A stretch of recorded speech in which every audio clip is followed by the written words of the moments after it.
दिलीप और सुधांशु नाम के दो भाई थे।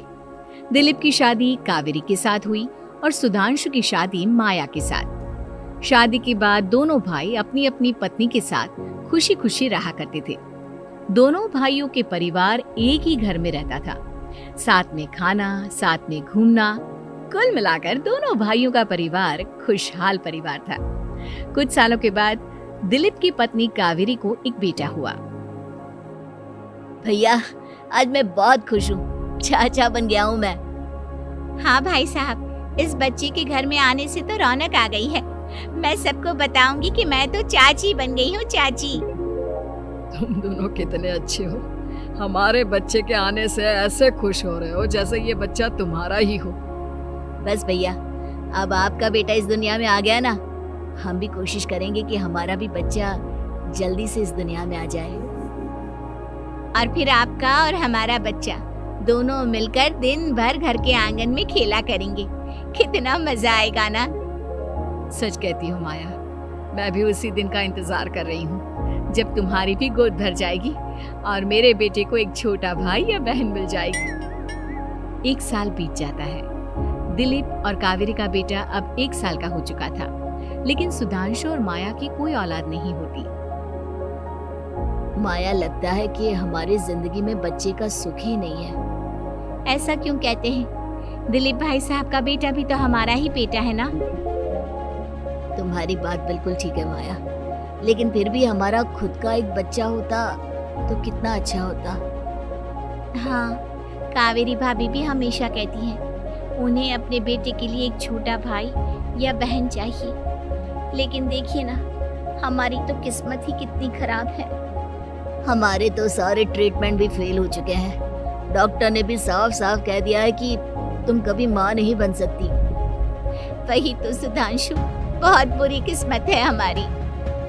लेकिन माया, हम अपनी किस्मत को इतना क्यों कोस रहे हैं? हम दिलीप भाई साहब के बेटे को अपने बेटे की तरह ही प्यार कर सकते हैं ना। हाँ जी, बिल्कुल सच कहा। मैं भी वैसा कर सकती हूँ, चाची हूँ। उसे छोटी माँ का प्यार नहीं दूंगी क्या? कुछ दिनों के बाद दिलीप का एक दोस्त दिलीप से मिलने के लिए आता है। अरे क्या बात है दिलीप, बधाई हो बधाई। और घर तो काफी बड़ा है तुम्हारा। वैसे तुमने अपने बेटे के बारे में क्या सोचा है? भैया, और क्या सोचेंगे, बस उसे पढ़ा लिखा कर अफसर बनाएंगे, उसकी पढ़ाई पर खर्च करेंगे। अरे भाभी, आपकी तो इतनी सारी प्रॉपर्टी है, आपको किस बात की चिंता? ले देकर एक बेटा ही तो है। अरे नहीं दोस्त, तुम गलत समझ रहे हो। इस घर में मैं और मेरा छोटा भाई दोनों रहते हैं। इस घर का आधा हिस्सा मेरे छोटे भाई का है। अच्छा, कितने बच्चे हैं तुम्हारे छोटे भाई के? भैया, उनके साथ ना कुछ प्रॉब्लम है। मेरी देवरानी कभी माँ नहीं बन सकती। अरे फिर किस बात की चिंता? अरे मैं तो कहता हूँ अपने बेटे के भविष्य के बारे में सोचिए ही मत। बस ये घर उसके नाम करवा दीजिए। देखिए, आपके भाई का भी कोई बच्चा नहीं है तो सब कुछ आपके बेटे को ही मिलना चाहिए। लेकिन ऐसा करना क्या सही होगा? अगर उनका बच्चा नहीं है तो क्या हुआ? ये घर आधा उनका है, उनकी जो मर्जी है वो करें। अरे कैसे बात करते हो? उनकी कोई औलाद नहीं है, वो क्या करेंगे प्रॉपर्टी अपने नाम रखकर? हाँ, वैसे भाई साहब, आपकी बात तो बिल्कुल सही है। अब जो कुछ भी है वो हमारे बेटे का ही तो है। आखिर वही तो इस घर के वंश को आगे बढ़ाएगा। मैं कल ही देवर जी से बात करती हूँ। अगले दिन सुधांशु और माया, इधर आओ। तुम दोनों से एक बहुत जरूरी बात करनी है मुझे। बताइए ना भाभी, क्या बात है? आपको कहीं जाना है तो आप अपने बेटे को मेरे पास छोड़कर जाइए। मैं ही पूरा दिन रख लूंगी उसे। अरे नहीं माया, वो तो मुझे पता है। मैं किसी और चीज के बारे में बात करना चाहती हूँ। बताइए ना भाभी, क्या बात है? देखिए देवर जी, आपका कोई बच्चा है नहीं, लेकिन मैं जानती हूँ कि आप हमारे बेटे को अपने बेटे की तरह ही प्यार करते हैं। भाभी, बेटी की तरह नहीं, वो हमारा ही बेटा है। मेरे लिए तो वो मेरा ही बच्चा है। वही तो फिर क्यों ना ये सारी प्रॉपर्टी हम मेरे बेटे के नाम करवा दे, क्योंकि तुम्हारा हो या मेरा, हम सबका एक ही तो है बेटा। लेकिन भाभी, अभी तो वो सिर्फ 1 साल का है। अभी से प्रॉपर्टी उसके नाम करवाने का क्या मतलब है? देखिए देवर जी, जो काम जितना जल्दी हो जाए ना उतना अच्छा। आने वाले वक्त का क्या भरोसा। भाभी भरोसा क्यों नहीं, हम तो हमेशा आपके बेटे को माँ बाप की तरह ही प्यार करेंगे। हाँ, लेकिन फिर भी मैं चाहती हूँ कि ये सारी प्रॉपर्टी मेरे बेटे के नाम हो जाए। अब मुझे नहीं लगता तुम दोनों को इसमें कोई भी परेशानी होगी, है ना? भाभी वैसे तो आप जो कह रही हैं वो बहुत जल्दबाजी है, लेकिन फिर भी अगर आपको ऐसा लगता है तो ठीक है, कल ही प्रॉपर्टी के पेपर बनवा लीजिए, मैं और माया उस पर साइन कर देंगे। इस तरह से अगले दिन प्रॉपर्टी के पेपर बनवाकर सारी प्रॉपर्टी दिलीप और कावेरी के बेटे के नाम पर करवा दी जाती है। कुछ दिनों के बाद सुधांशु, सुबह सुबह ये कौन लोग आ गए हैं तुम्हारे घर पर? भैया वो ऊपर वाला कमरा खाली पड़ा था ना, सोच रहा था किराएदार रख देता हूँ। लेकिन किराएदार रखने से पहले आपने हमसे पूछा भी नहीं। भाभी इसमें आपसे पूछने वाली क्या बात थी, हमें एक ही कमरे की जरूरत थी, इसलिए सोचा दूसरा कमरा किराए पर दे देते हैं, कुछ इनकम हो जाएगी। अरे माया, ये सारी प्रॉपर्टी अब मेरे बेटे के नाम पर है और यहाँ पर जो कुछ भी होगा उसके लिए तुम्हें मेरी या दिलीप की परमिशन तो लेनी पड़ेगी ना। हाँ सुधांशु, तुम्हारी भाभी ठीक ही तो कह रही है। अब देखो, तुमने खुद अपने हाथों से ये प्रॉपर्टी हमारे बेटे के नाम की है, वह अभी बहुत छोटा है, तो इस घर से रिलेटेड सारे फैसले तुम्हें हमसे पूछ कर लेने चाहिए। भाभी हमें तो लगा था कि आप हम लोगों से बहुत प्यार करती हैं, लेकिन आप तो हमारे साथ भेदभाव करने लगी। अरे, इसमें भेदभाव करने वाली क्या बात है? और मैंने कौन सा तुमसे कुछ गलत मांग लिया? अरे ले देकर मेरा बेटा इकलौता इस पूरे वंश का वारिस है, सब कुछ उसके नाम है। तुम्हें इस बात से जलन क्यों हो रही है?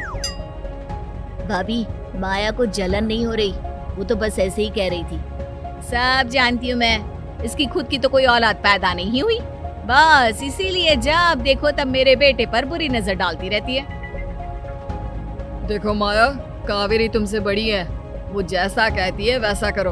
और वैसे भी इस घर पर अब तुम लोगों का कोई अधिकार नहीं है, वो तो हम लोगों की भलाई समझो जो तुम्हें अभी तक यहाँ रहने दिया है। भैया आप इतने कैसे बदल गए? इस प्रॉपर्टी ने आपके दिल से हमारे लिए प्यार पूरी तरह खत्म कर दिया है क्या?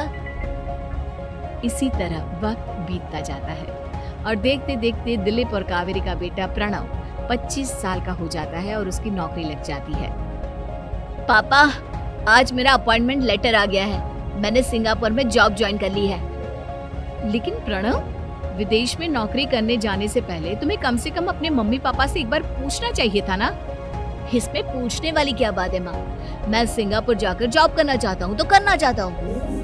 देखो प्रणव, हमने तुम्हारे लिए इतनी सारी प्रॉपर्टी यहाँ पर रखी हुई है, उन सब का क्या होगा?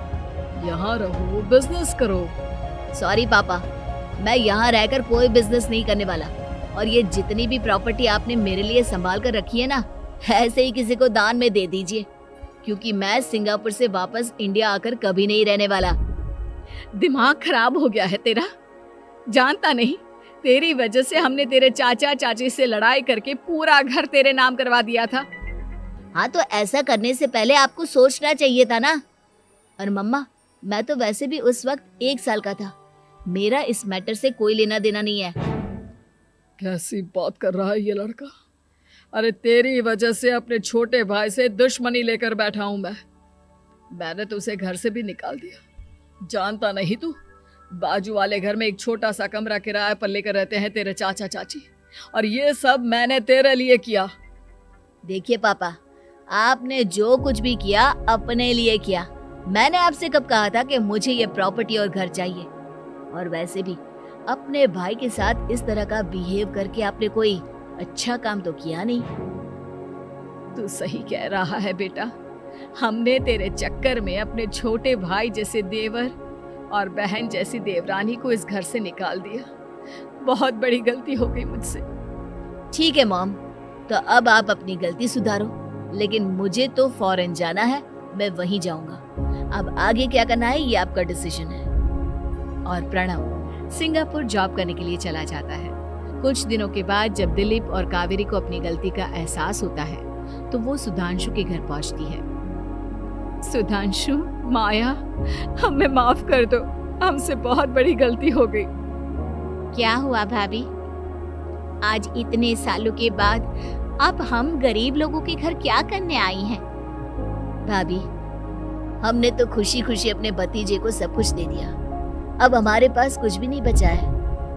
भाई मुझसे बहुत बड़ी गलती हो गई, जो तेरे जैसे भाई को मैंने प्रॉपर्टी के चक्कर में घर से निकाला, और जिसके लिए मैंने ये सब कुछ किया वो खुद ही विदेश चला गया।